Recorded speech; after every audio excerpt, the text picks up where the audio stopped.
Hey, Chris from Transmax coming at you. Make sure to smash the subscribe button so that you get notified of every new build that we post and the antics that go around the shop.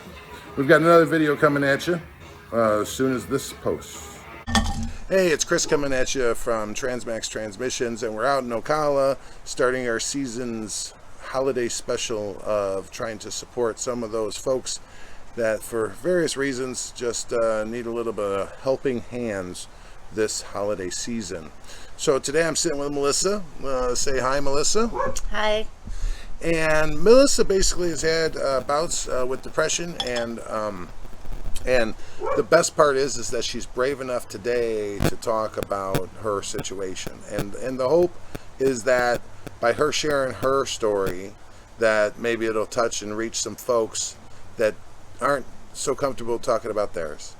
So hopefully we can touch and help quite a few people. If it's at least one with the puppy dogs in the background, if it's at least one, it's one that was worthwhile. So again, I'll hand it over to you, Melissa, and then I will just talk and we'll have a casual conversation. So tell us your story. I am 36 years old and originated from Michigan. I have, through my 36 years of existence, struggled with depression. It is still a very taboo subject to a lot of people, so a lot of people either don't understand it, don't want to talk about it, and we tend to then retreat to ourselves, which is what I did. And in January, I attempted to make a poor decision and end my life.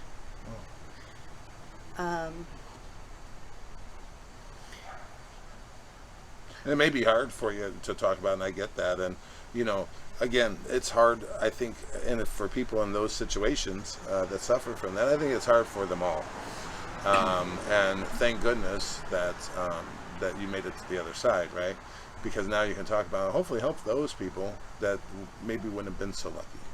I definitely have guardian angels because the choice in which I chose to end my life, rightfully so, I shouldn't be sitting here to have this conversation. I did use a gun. I very much planned out my suicide. At the time, as much as people say I was selfish, I did not feel selfish. With depression, you become so locked within your own mind, you can hear words come out of people's mouth, and you could even see them saying the words that are coming out of their mouth. But what your mind is hearing and what you're telling yourself during the moment the words are falling out of others' mouth isn't the same. It doesn't sound the same as somebody just saying you're selfish. It doesn't feel like I was selfish. I wasn't trying to be selfish, and in that moment I wasn't selfish. I was consumed by the chemical imbalance. I was consumed by the moments in my life that I felt I couldn't run from. I couldn't no longer handle.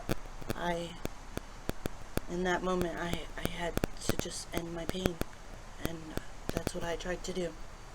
Wow. I did get sent away. Fortunately, I feel like Marion County lacks when it does come to mental health. We do have the Vines here locally. That was traumatizing after the event that I had done to myself, because essentially I was locked in a padded room and given a lot of medications for me to be sleepy. So I didn't really get the help I needed Treatment. here in Marion County.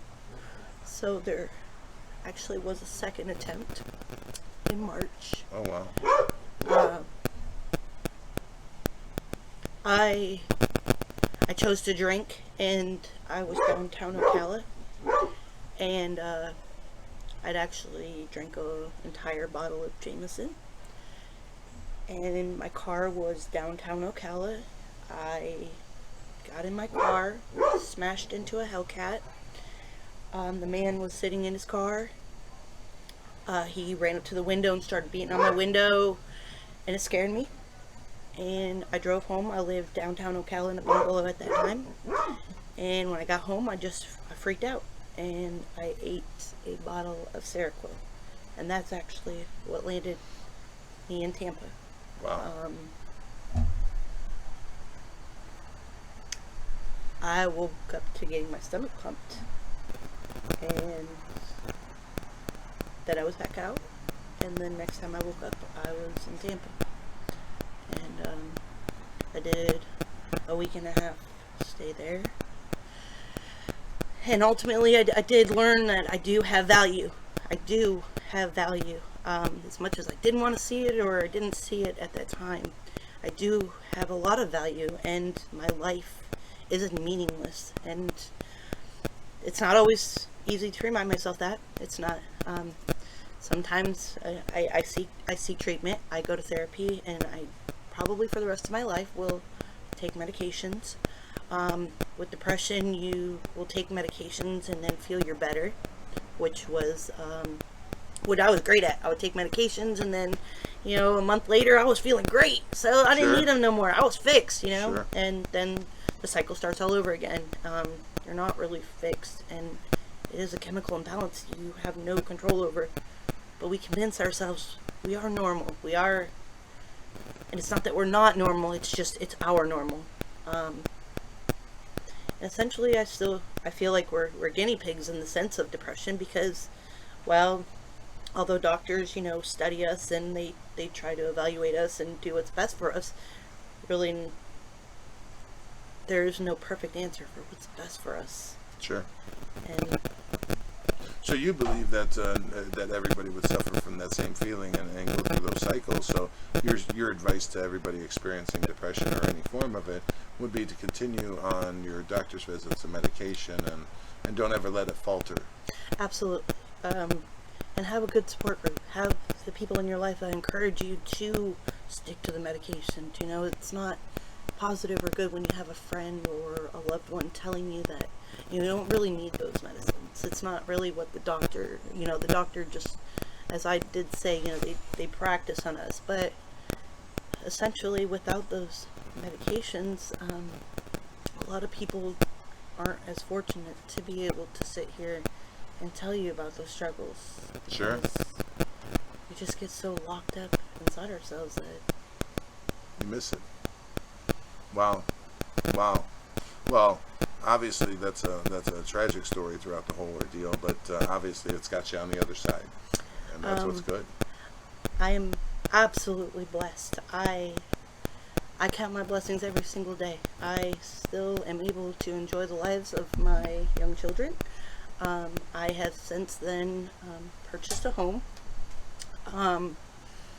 Coming from Detroit, not a lot of people have optimism about your future because you just kind of fall into the cracks of Go along to get along. right. So I have so much to be thankful for, and I do try to remind myself that every single day. I got to wake up today. I got to hug my kids today. My lights are on.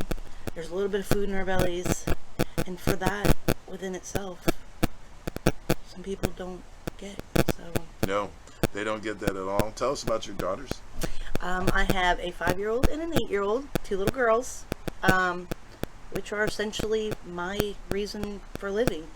I spent so much time focusing on everything else in life that at times I lost my focus. And the one thing I wanted to be more than anything in my life was a mom. Mm-hmm. And then I got to be that, and I did take it for granted at first. I didn't quite know how to accept it when it happened. So it did get the best of me for a little bit, but since then I've, strapped up my bootstraps, and my main goal is just to be the best mom I can be for them. Very good. Very good. What are their names? Riley and Sydney. Very nice. Very nice. And 5 and 8, you said. Yes. Outstanding. So, and do you work? So I'm not currently working.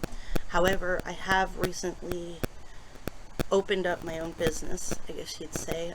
It's hard with depression because you may feel something, and that's not how the reality of it is. So working for other people, I was getting into my own head and thinking they would think something that potentially wasn't even there, Right. but my head makes me think it's something. Sure. So it was hard. I was becoming emotionally overwhelmed, and I've done a lot of different things. I tried cosmetology, I do photography, but what I've come to realize is in every work situation I worked in, it was always, I felt it was somebody else doing something, but it's not. It's the way I perceive things and the way I project things. So it was just better for me to work by myself. So I opened up Gotham Custom Creation, which is a t-shirt making company, and I have a Cricut machine and a computer, and make There my you have money it. making t-shirts. I love that. I love that. Outstanding. Well, we're going to take care of you. We felt that you were nominated, and we're going to get you some groceries and some gifts for your little girls, too, for the holiday. And so you do a lot of work, from my understanding, with the homeless and the hungry folks here in Ocala. We do. We call them our Ocala Street Hearts. I'm very compassionate about them because I get both sides of it. I've been that homeless person, and then I've been the person that owns a home. And I do feel it's very important for my girls to know both sides of it as well, because within a blink of an eye it can all change, and it could be them that are walking the streets. And I would only hope that they would have the same compassion for themselves in the predicament they were walking the streets as they do being the kids that get to feed the people that walk our streets.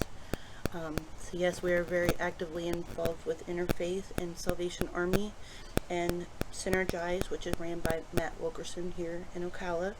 And essentially what they do is go around and feed first responders, and we go and help hand out all the food, and then all the leftovers are taken to Interfaith or Salvation Army, and me and the girls hand them out.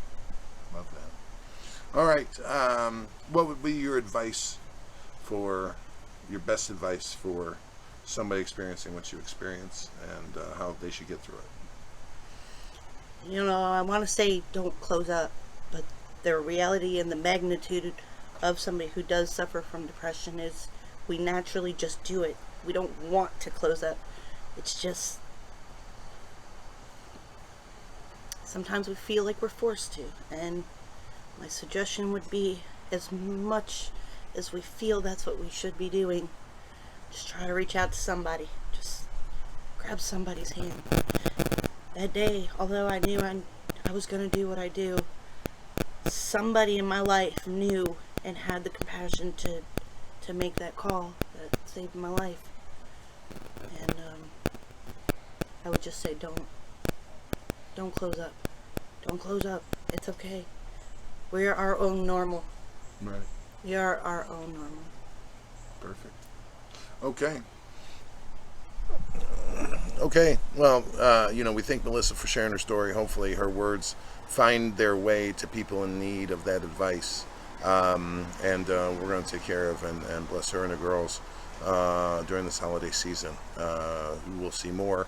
Hopefully when everything gets delivered, Melissa will take some video and then upload and share it with us so that we can get that word out too. So if you know anybody in the Ocala area that's in need, please nominate them by sending us a DM on any one of our pages, and we'll get their story, and then we're going to do everything we can to support everyone that we possibly can.